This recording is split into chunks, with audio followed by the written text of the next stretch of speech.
Я называюсь Светлана Тихановская, обранная президенткой Беларуси. У нас конституция не под женщину. Президентом будет мужик. Дорогие белорусские президентки, директорки, режиссерки, журналистки.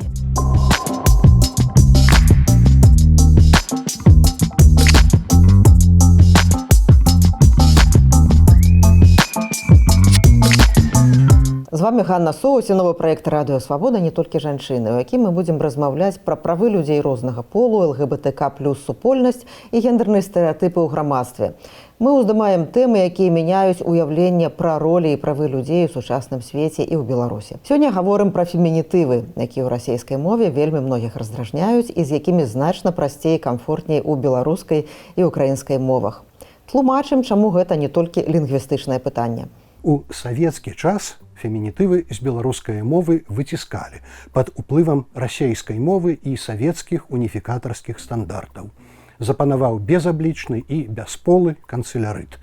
Дырэктар падпісала загад. Цяпер беларускія фемінітывы вяртаюцца: аўтарка і дырэктарка, аптэкарка, паўстанка. У Расіі і ў расійскамоўным асяродку збольшага да фемінітываў ставяцца крытычна і паблажліва. Расійскі спевак Андрей Макарэвіч на сваёй старонцы ў Фейсбуку здзекуецца з фемінітываў у расійскай мове. І сотні людзей яго натхнёна падтрымліваюць у каментарах. Расійскія літаратаркі, пачынаючы з Ахматавай, з гонарам называюць сябе поэт, грэбуючы тэрмінам паэтэса. Беларускія ж паэткі, што пішуць вершы па-беларуску, ніколі не назавуць сябе паэтам, бо паэтка гучыць натуральна ў беларускай мове. Мова Лукашэнкі, Качанавай, сілавікоў, прадстаўнікоў рэжыму расейская, адпаведна, без фемінітываў. У расійскай мове выкарыстанне фемінітываў заўсёды ўзбуджае досыць шмат дыскусій і кантраверсій.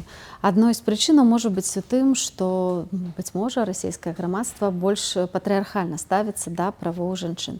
У беларускай мове фемінітыва рэч абсалютна натуральная. Яны заўсёды тут прысутнічалі, і таму, калі мы кажам дырэктарка ці менеджерка, ні ў каго не ўзнікае усмешкі ці нейкага грэблівага стаўлення. Таксама гэта паказнік таго, як мы ставімся да жанчын, і таму кожны раз, калі мы выкарыстоўваем фемінітывы, мы падтрымліваем роўнасць правоў жанчын. У суседняй Украіне фемінітывы актыўна выкарыстоўваюць і прэзідэнт Зеленскі, дэпутаты і дэпутаткі, міністры і міністаркі, вайскоўцы і вайскоўкі, і агулам всё грамадства. І тут справа таксама хутчэй сацыяльная, кажа Ростислав Хотін. Українська мова повертає фемінітиви з трьох причин. По-перше, вони в неї колись були, просто щезли під час русифікації. По-друге, роль жінки в українському суспільстві, в українській родині традиційно була вищою, почеснішою, аніж в Росії. Це в Росії «б'єт» значить «любить», а в Україні «б'єт» значить «сядет».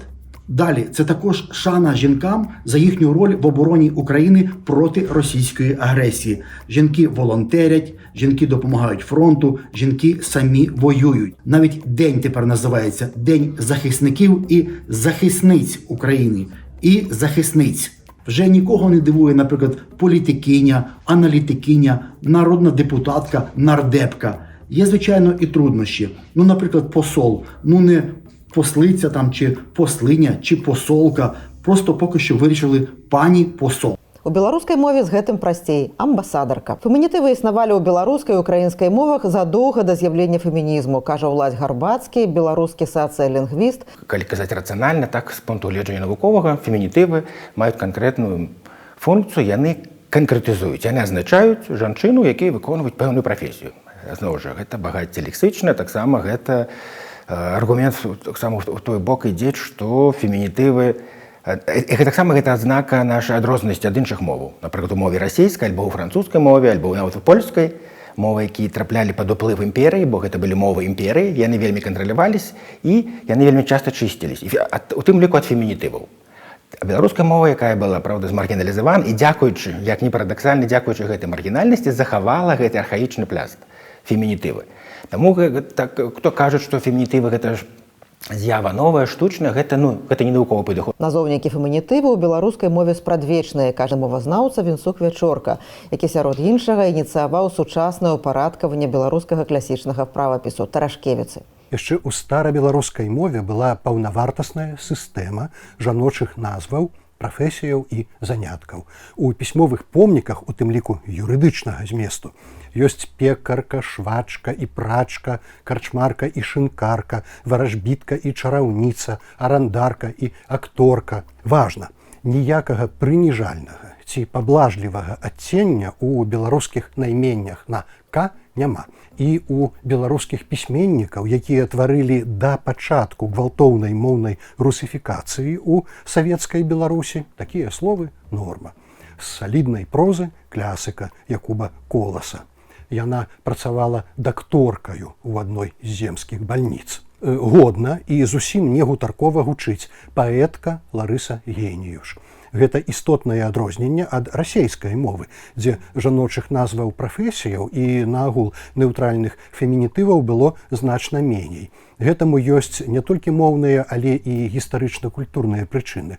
Так, статут Вялікага княства Літоўскага, які рэгуляваў права Беларусі з 16 стагоддзя, гарантаваў жанчынам мноства правоў, напрыклад, права не быць выдадзенай замуж супраць волі. Фемінітывы таксама ўжываюцца і дзеля таго, каб паказаць, наколькі багатая і разнастайная мова лексычна, кажа Улась Гарбацкі. І, напрыклад, Ян Габрэль прынцыпова прытрымліваўся фемінітыву. Напрыклад, ён пашырыў такі важны фемінітыў, які сёння забыты, і кажуць, што яго прыдумалі феміністы і феміністкі, але не, гэта фемінітыў Ян Габрэль выцягнуў з беларускіх дыялектаў педагогіца. Ён ніколі не казаў слова педагог, таму што ён казаў, што амаль 90% педагогаў у Беларусі гэта жанчыны. Мой язык не павярнецца сказаць педагог, бо паводле стылістычных норм беларускай мовы гэта проста непрыгожа, гэта проста памылка. Стылістычная памылка. Ян Габрэль цудоўна ведаў стылістыку беларускай мовы, і ён, мы не скажам, што ён был фемініст, ён фемінізаваў, выкарыстоўваў фемінітывы для таго, щоб паказаць, што гэта наша спецыфіка беларускай мовы. Ужыванне фемінітываў найбольш уласціва класічнаму правапісу. Мы можам паглядзець на гэта каланіялісцкае вымярэнне і маргіналізацыю тэмы фемінітыву на прыкладзе двух стандартаў беларускай мовы: наркамаўскі альбо афіцыйны правапіс і класічны альбо Тарашкевіца. У выніку русіфікацыі былі беларускую мову афіцыйную, школьны правапіс альбо афіцыйны правапіс былі навязаныя нормы стылістычнай расійскай мовы. Як у 30-е гады, калі русіфікавалась мова, в тым ліку беларусы тага часу адмаўляліся ад фемінітываў. То бок это гісторыя палітыка мовы, таму калі мы адмаўляемся ад фемінітыву, мы такім чынам адмаўляемся ад нашай спадчыны. Аўтар двух выданняў гіду па фемінізацыі беларускай мовы Гарбацкі дае парады, як ствараць фемінітывы. Калі ласка, проста пачніце хаця б мінімальна фемінізаваць, выкарыстоўвайце суфікс «ка». Дырэктар, дырэктарка, дэпутат, дэпутатка, сенатар, сенатарка і гэтак далей. Епіскап, епіскапка і гэтак далей, бо другая парада вельмі важная. Калі вы размаўляеце, пішаце, ужывайце таксама адначасова і маскулінітывы, і фемінітывы, альбо словы супольнага роду.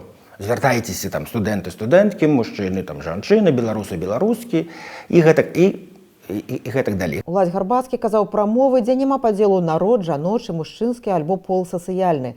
Гэта цюркскія мовы, і адна з іх татарская. Працягвае супрацоўніца татара-башкірскай службы Рэгіна Хисамова. Татарский, как и все тюркские языки, гендерно-нейтральный. Это значит, что категории рода в языке просто нет.